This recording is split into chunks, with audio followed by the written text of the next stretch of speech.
When you look at me, do I look like someone who has fought tooth and nail to stay alive for 18 years? There has been a running theme in the earlier part of my life to not talk about the elephant in the room because it was just too painful. My life started out like any other. I was born to a Mexican-American family, and we all lived together in a small 2-bedroom apartment in the suburbs of Los Angeles. My parents were so happy to have me, and they made sure to take good care of me. As I grew, my mother noticed that I had a distended belly and the right side of my abdomen was protruding, but she thought nothing of it. I just have a chubby baby, she thought. When I was 9 months old, my mother and I went to the pediatrician for a baby wellness check. While laying on the table, the pediatrician felt my abdomen, and my mother noticed his face turned very serious, and he left the room. A few moments later, he returned to the room with a colleague and also felt my abdomen. He then picked me up, handed me back to my mother and said, "You need to take your baby to Children's Hospital Los Angeles right away. I have already called them to let them know you're coming." In shock and panic while holding me, my mother ran to her car and drove to our apartment. It was too early for mobile phones, so after failing to reach my father, she scribbled a note and left it on the front door for him to meet us as quick as he could. She then raced to the hospital in complete disbelief with what was just said. When we arrived at the hospital, I was pulled from my mother's arms and I was swept away by a sea of doctors and nurses to be taken away for further testing. My mother sat there alone and confused until my grandmother, my aunt, and then my father later joined her at the hospital. Those days were a blur for my whole family, but at one point, my mother noticed my name come up on the hospital board under the word tumor. I had no official diagnosis at this point, so the word tumor didn't mean anything to my mother and father. It was only a few days later when the doctors approached my family and said, "Your daughter has Wilms tumor, and it's stage 5. What is that, you might ask? Well, that is childhood cancer of the kidneys. From that point on, I underwent multiple rounds of chemotherapy. I had a catheter inserted into one of the major veins leading to my heart, and I underwent multiple surgeries. Some of these were exploratory, where I was cut all the way across my abdomen from left to right, leaving massive surgical scars. In one of these surgeries, I had my entire right kidney removed, along with a cancerous tumor threatening my life. After a few months of treatment, my parents were told that I had gone into remission and I was stopping chemotherapy. I was just 1 year old. I continued to go to the hospital for follow-up appointments, but as I had been healthy for a couple of years, my parents decided to have another baby. I am so grateful that my very first memory was meeting my brother for the first time, because my second memory, I was lying down on the operating table, surrounded by people wearing surgical masks looking down at me, and an oxygen mask being placed on my face. The cancer had returned, this time in my left kidney. I had more surgeries in which 80% of my left kidney was removed. I had more rounds of chemotherapy, and this time, I remember losing all of my hair. My experience with this second round of cancer was very much defined by my tender 3 years that I had on Earth. I thought that the nurses who inserted chemotherapy into my hands were my friends, as I saw them all the time. The other children with me in the cancer ward had bald heads, just like me. I had adults visiting me at home and at the hospital and at preschool, and they would bring me toys, stuffed animals, cupcakes, and balloons. I knew I would always be able to stand first in line at school. The teachers allowed me to play a little longer than everybody else, and I didn't even have to clean up my toys. I knew I was being treated a little bit differently than everybody else, and 3-year-old me thought I knew the reason why. It's because I'm super cute. Life moved on, and I went into remission. I still continued to go to the hospital for follow-up visits, but I accepted this was just my life. I didn't question it. Because these hospital visits were so routine, cancer was never discussed outside of the hospital and at home.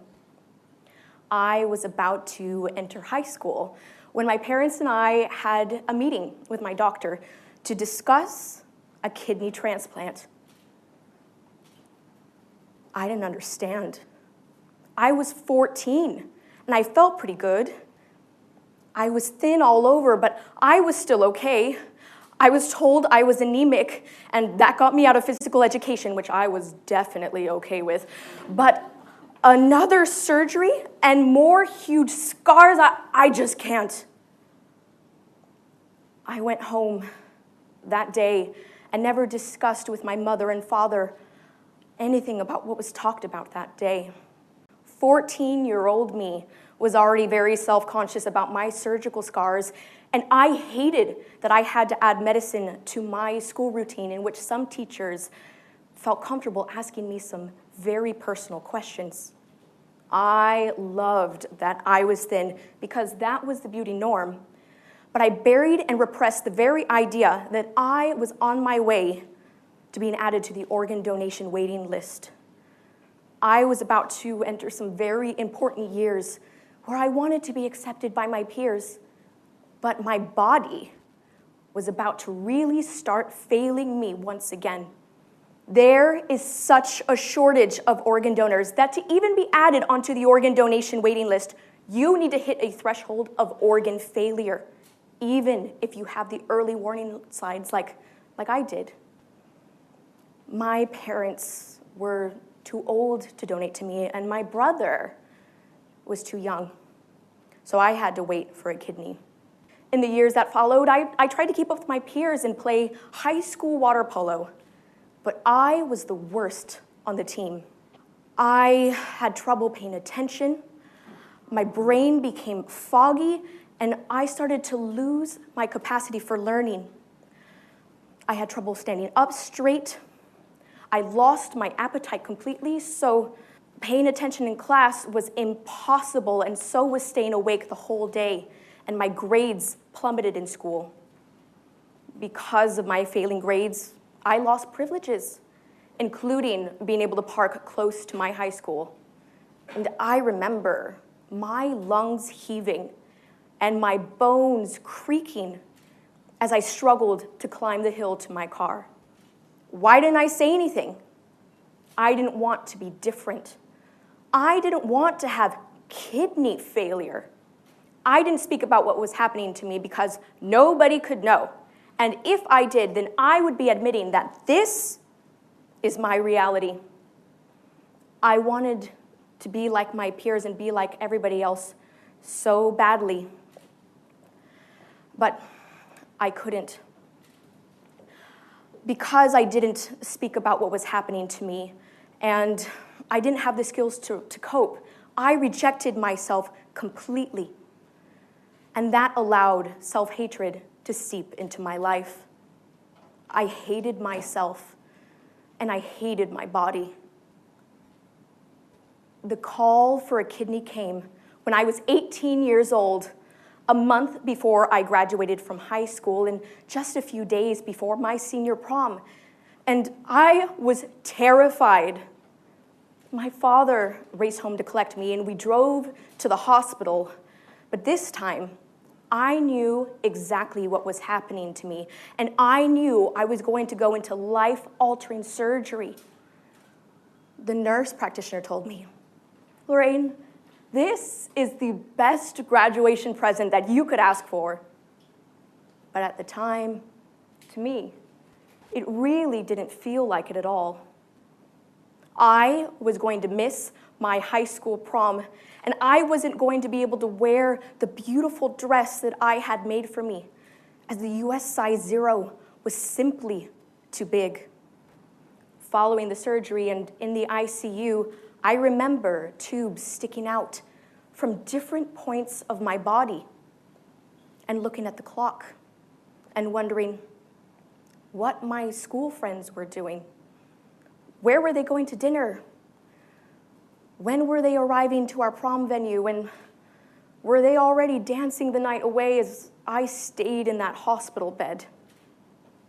Luckily for me, I made a friend while I was in the hospital who had also had a kidney transplant a few years before and whose prom was in a few weeks.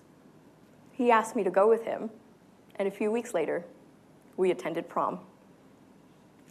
In the time leaving the hospital, I was able to stay awake longer and longer each day. I gained muscle mass that I didn't even know was possible. I got the boobs of my dreams. And then one day, a familiar yet foreign feeling hit me square in the stomach. And I thought, oh, I think I'm hungry. In the months after leaving the hospital, the physical recovery was much smoother than the mental and emotional impact that having cancer twice and years of kidney failure had done. I had severe PTSD, and like before, I couldn't talk about what had happened to me. I didn't want anybody to know that I had a kidney transplant and that I had once been sick. I saw myself as damaged goods. As I regained my physical health, I went through the motions and I attended community college, where I met my first great life teacher. She helped me realize that I wasn't damaged goods like I thought I was, and she introduced me to her daughter, another great teacher. She taught me some very specific tools to use every day to begin to heal my mind, mend my broken spirit, and feed my starving soul. I guess you could call this a personal evolution or a metamorphosis, but it was my first realization that I am so much more than my physical body and a past illness. I moved across the world to London with a new mindset, and I was going to make a new life for myself. With my new kidney, I was living for the first time. I started work full-time. I had my first boyfriend. I fell in love. I made friends from all over Europe, danced in nightclubs around the world, and I stayed awake all night. I traveled across Europe to the Middle East, Africa, and Asia, and I got to laugh until I cried. I was living. As the years went by, I became more and more comfortable talking about my kidney transplant and how I got my health back, but I was still very selective about who I shared this with. I have been blessed to have had many great teachers in my life, and one day, one of them said to me, when I told her I didn't like to speak about once being sick, "Lorraine, be proud of who you are." I began to lose the feelings of shame I had around anybody seeing my surgical scars. Looking back, I realized that I needed to ask for more help when I was a teenager because that would have made my life a lot easier. But that didn't matter now because that was so long ago, and I am not this sick and sad girl anymore.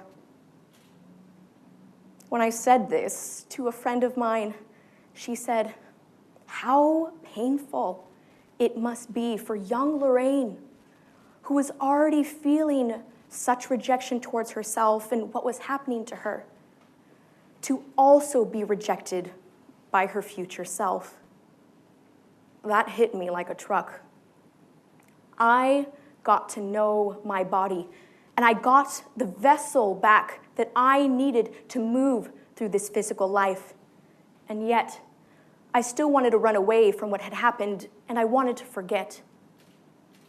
I realized that disassociating myself from, pushing away what had happened, and staying silent about it was hurting me, just as cancer and kidney failure had. I needed to speak about what was happening to me, to my parents, to my friends, to my school, but I didn't. Young me was doing the very best I could at the time and fought and won against bouts of illness that tried to take away my life. I realized that I never needed to reject myself and my past because I am here today because of it. When I was too sick to speak, I needed somebody to speak for me. And that is what I am doing. Today, I tell my story because there are over 6,000 people in the UK and over 113,000 people in the United States awaiting a life-saving organ. They are mothers, fathers, students, teenagers, babies, brothers and sisters awaiting a second, third, and even fourth chance at life. A friend and great teacher once told me, physicality is an opportunity. And being alive gave me the chance to know myself and know that speaking about sickness, health, joy, childhood cancer, and especially organ donation to your loved ones can save a life, just like mine. Thank you.